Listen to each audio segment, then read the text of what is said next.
به چطوری جعفر آقا؟ سلام امین حالت خوبه؟ درست اومدیه؟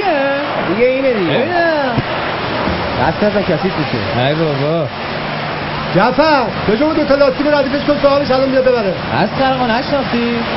به امیرخان نوکرتم. تبریک قربونت برم. لباس بیماریه؟ عقب حبیبم. رفیق تا آخره. حبیب که بابا ما نوکرشیم شاگردشیم. حالا کجا هست؟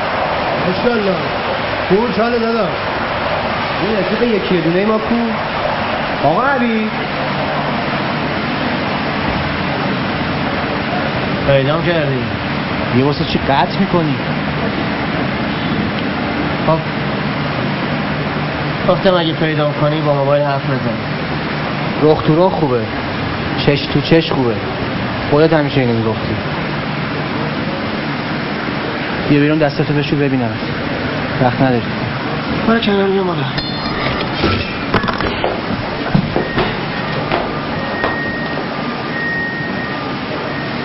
با کل کراواتشه.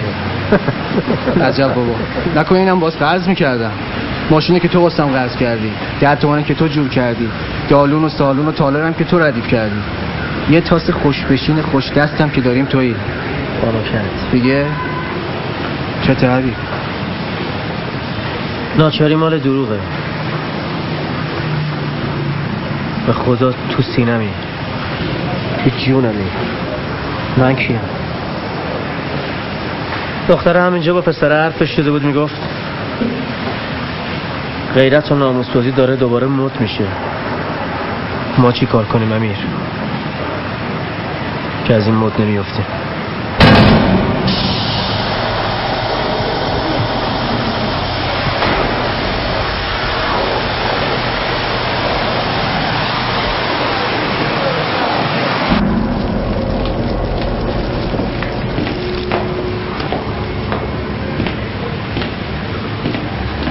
ما فقط یه کارگر قدیمی، اما رفیق شما. حالا بشینیم راجع به زندگیم حرف بزن. با من یا بی من؟ همه چی با تو. یه چیزایی هم کوچیک یواشکی مال خودمون. حالا بگونم چی میخوای بگی؟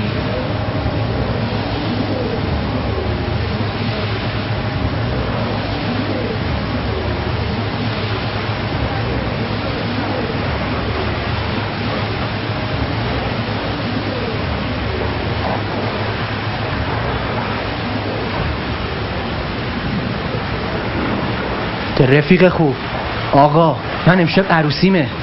تو که از اول تو جریان بودی، حالا چی شده این همه چت شده؟ دیگه برام زیر رو نذاشتی حبیب. زنگ میزنی، حرف نمیزنی، قطع میکنی، منم میام اینجا دنبالت. چی میخوای بگی حبیب؟ که نمیگی من امشب دارم عقد میکنم، اونم با مرجان که میشناسیش. نکنه از این که دست شما دهنشون میرسه و دانشگاه. خب چی میخوای بگی؟ ما که چند بار با هم صحبت کردیم، عین خودمونه، گنده دماغ نیست. میخوام جاده‌مو صاف برم حبیب. خواستی با تو برم، نخواستی حرفی داری که نباس بزنی، تنها میرم. چی کار کنم؟ زندگی دیگه. منم تا اینجا اومدم، عروسی و سرمویی رو ول کردم، اومدم پا حرفت واسه که برام رفیقی. نمیخوای؟ ما هم رفتیم. صبر باش. هیچ جای این رفاقت ترک بر نداشته، نه روزش سیاه بوده نه شبش بی هم. کی واسه کش خواستم؟ هیچ وقت. ده بدم.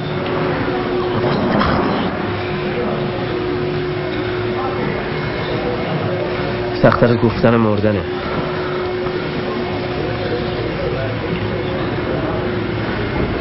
این عروسی رو یکم عقب بنداز.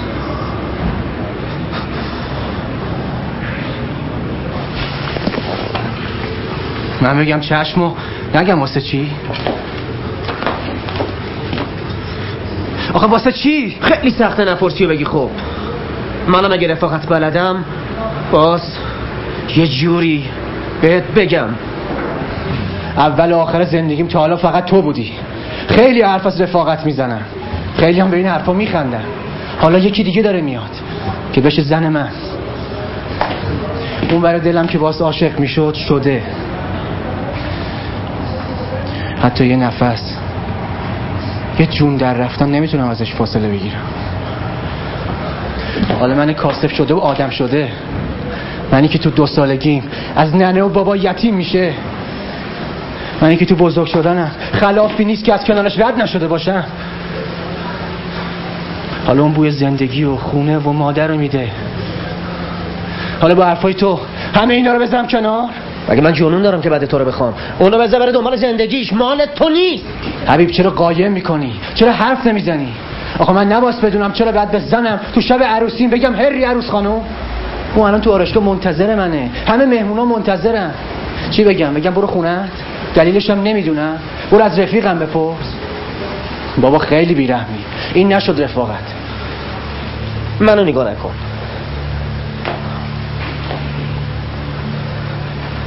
سفره عقد رو جمعش کن.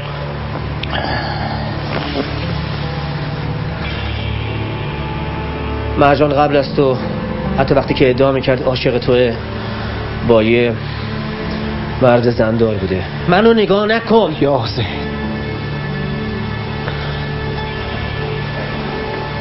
حتی از اون حامله شده و بچه‌شو انداخته. یا حسین، اون دکترش هست، اون خانواده به هم میریزه. این عجله مرجان واسه عروسی با تو فقط واسه اینه که یه جوری از زندگی یارو بی درد سر بیاد بیرون. فقط بگو چه جوری. از عشق دل کندن، خب جگر شیر میخواد و دل کفتر. امروز یه زنی اومده بود تو رو میخواست، با من حرف زد، میزد تو سرش بچه‌شو چی کار کنه. مرجان وقتی که باردار شده از این بابا، اینم کارشون به طلاق میرسه. زجه میزد این وقتت که خودم میدونم باشون چی کار کنم. امیر از سر تا پای این زن میبارید، راست میگه. دلش سرخ شده بود، اشکش وا نمیستاد. میگفت تو که رفیقشی بهش بگو نره وسط این همه نامردی و گناه. امیر نرو وسط این همه نامردی و گناه. فقط دستم رو به تیزی و خلاف و نشگی نره. جون کندم تا شدی. هر روز خدا تا تموم بشه یه کرور آدمو یا میبره بالا یا زمین میزنه. نمیشه گفت بی خیال، نمیشه گفت به قول تو زنبور، نمیشه گفت بعدش تعطیل خوبش باست. اصلش تو عمرم دل این که خبر بد بدم نداشتم، اما یه ورش رفیقمه، یه ورشم خبر بد. نشونی اون زنه بهت میدم.